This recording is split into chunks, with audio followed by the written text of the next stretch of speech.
Good morning.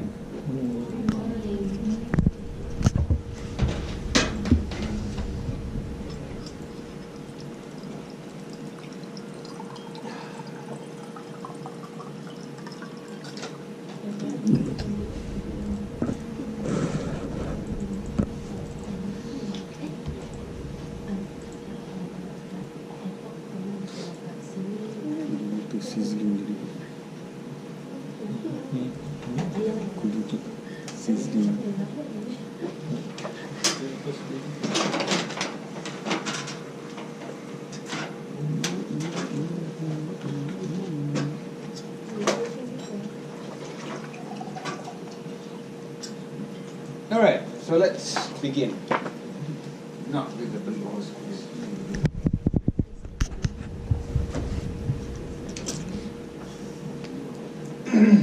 So, welcome back. You did 140. You did quite a lot of. You covered a lot of material yesterday. Almost 150, 160 slides. With Andrini. How was it yesterday? Okay? Good? Great. Great. Okay, so we're going to start off today slightly different because Andrini did a good job of wanted her to finish all of intermediate, but she at least got started in intermediate, which is good, which means I have a little bit of time on my hand. So this is what I do typically in the class. See, there is a curve called the Ebbinghaus memory curve. Anybody heard of it? No. Obviously not. Okay, so Ebbinghaus was a guy who lived a couple of years ago, and he has this thing called a memory curve. A memory curve stipulates that, in simple terms, that 2 months from now you will know only about 20% of what I taught you. 3 months from now you will know 5%. Now 20% of 5 days is 1 day. 1 day. 5% is 1 morning. Effectively, I should have just finished on Monday afternoon and let you guys go off, right? Because the rest of the course becomes immaterial.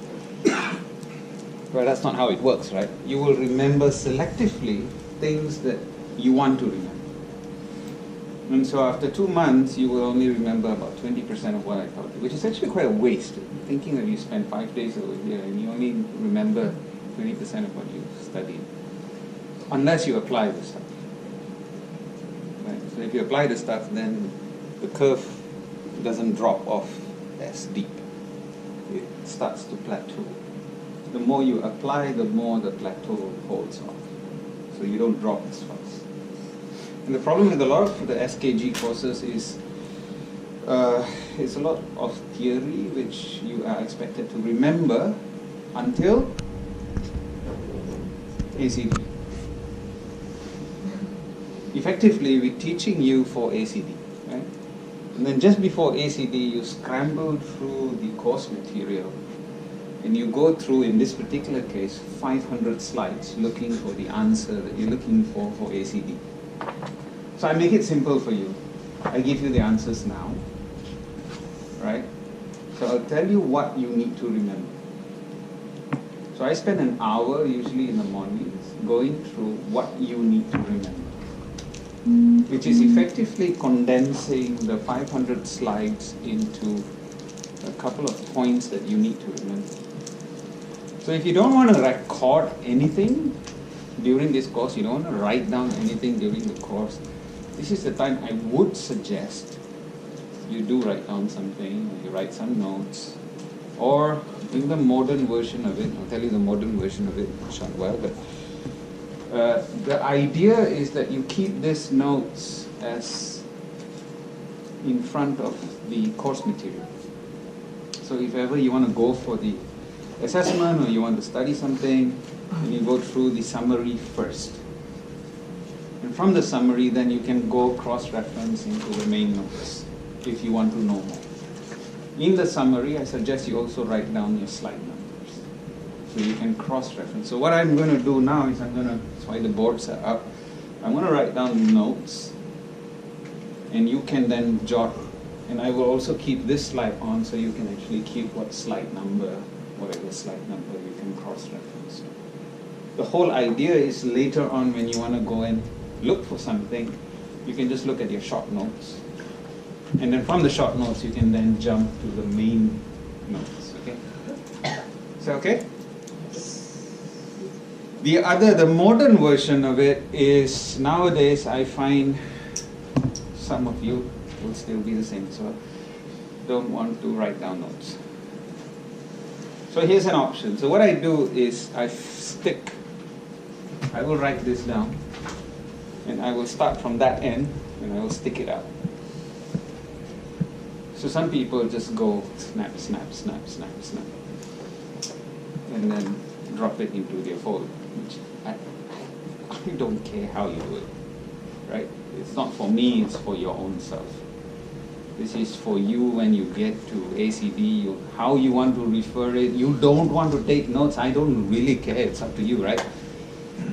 So I'm going to stick it up. One, you can write notes, you can do whatever you want, how you want to do it. I'm going to do this for the next 1 hour. And I'm going to cover whatever we did on Monday and Tuesday. Okay, so normally I'll do it every day, but yesterday I didn't have a chance to do it. Okay? All right? Ready to go? Yes. I need volunteers to help me stick up. I'm looking at the two of you. I'll take 3. So as we go along, I'll rip it off.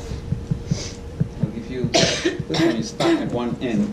So normally in my control theory class, the walls are completely full by Friday. Right? This is not a wall, unfortunately, is it? Mm-hmm. It's just a... I think it can stick on. Anyways, let's begin. So time check 8:53. I'm going to spend about an hour on this. So we started off day 1.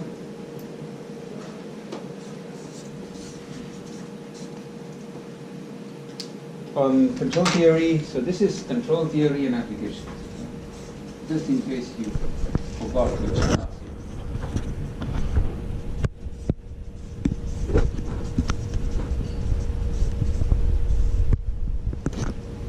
Quite interesting because when I was in MLNG, I conducted a course called CCC. There's a compressor controls vendor called CCC. So I conducted a class called compressor controls called CCC and research control.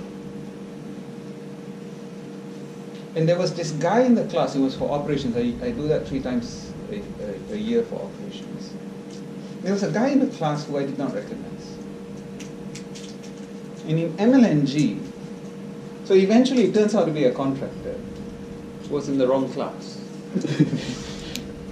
And I was wondering, how did he get into my class?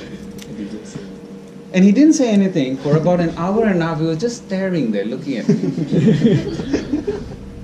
And I was going on with that, some new guy.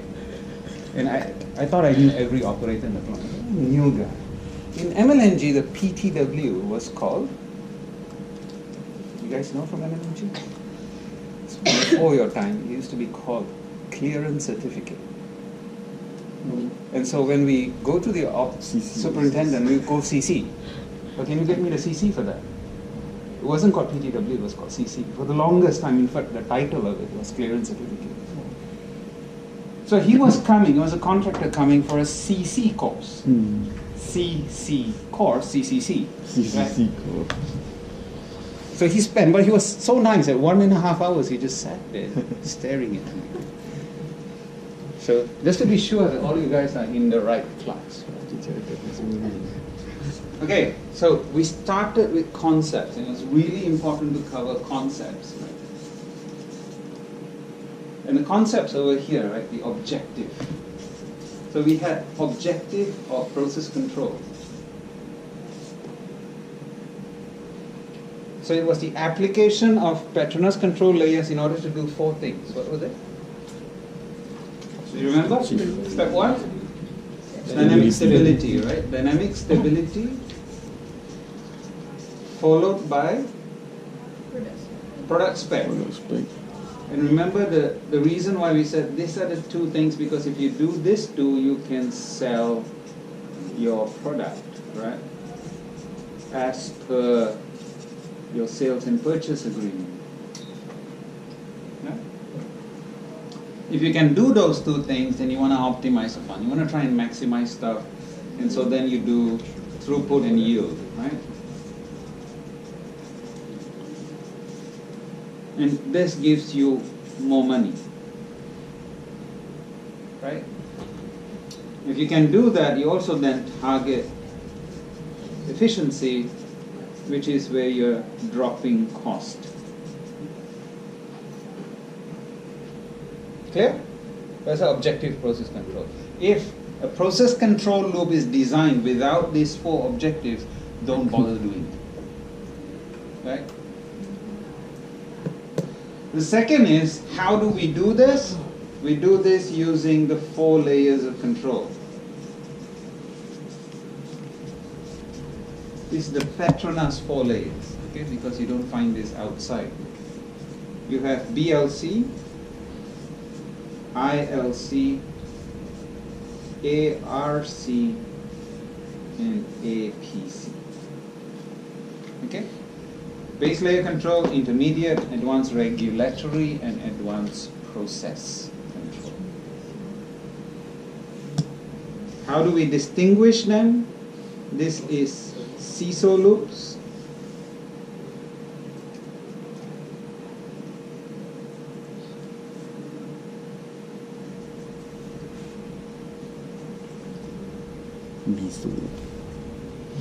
This is MISO or CIMO.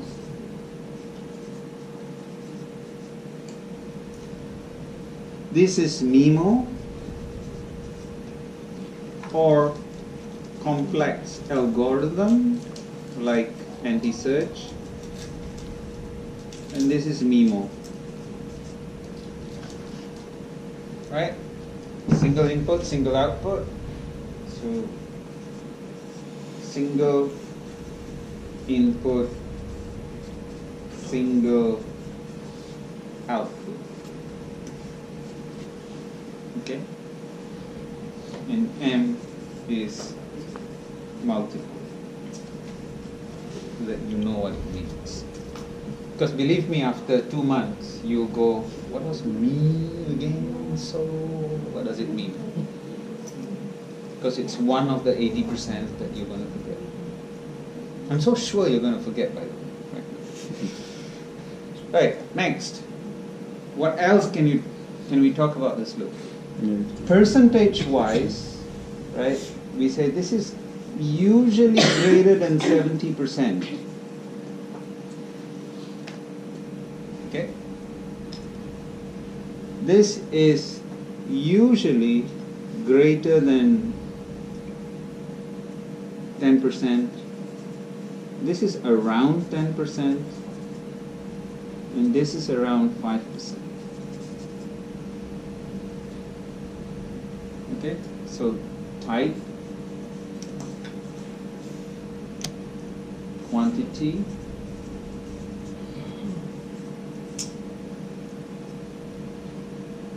then if you talk about how long does it take to build one of these things, right? This is development effort.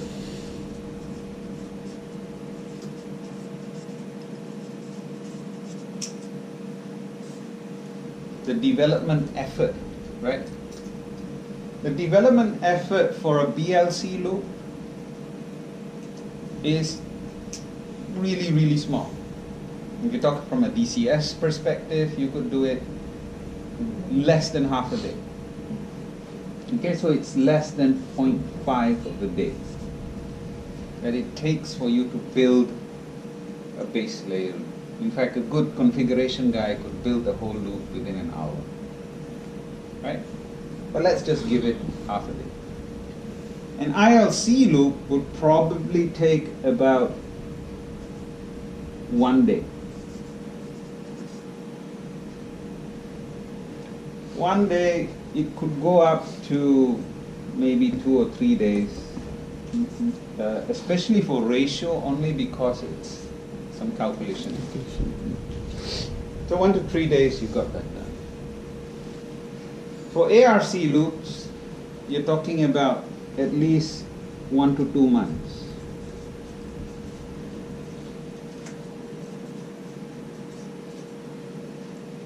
Right?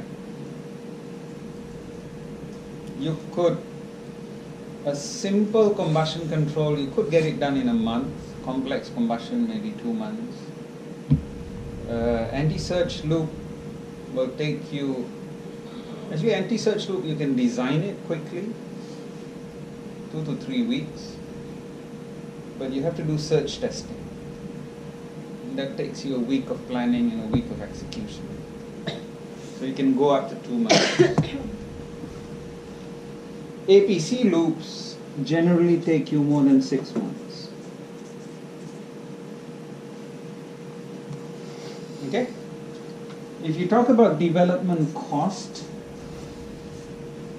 then just using average cost of DCS engineers today, you're talking about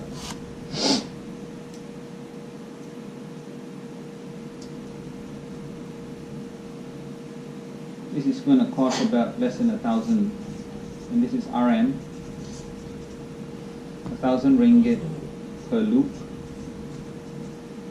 Configuration base, I'm not talking field transmitter base. So if I consider the field loop, it's going to cost about 10,000 bucks. Because I have to talk about flanges, tapping, transmitter, cabling. Cabling can go anywhere from a few thousand to 10,000 to 20,000.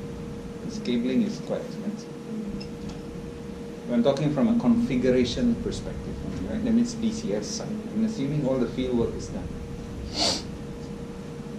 For ILC, okay, so this will be about around 6,000 per loop. When you go to ARC, then it gets, you jump in cost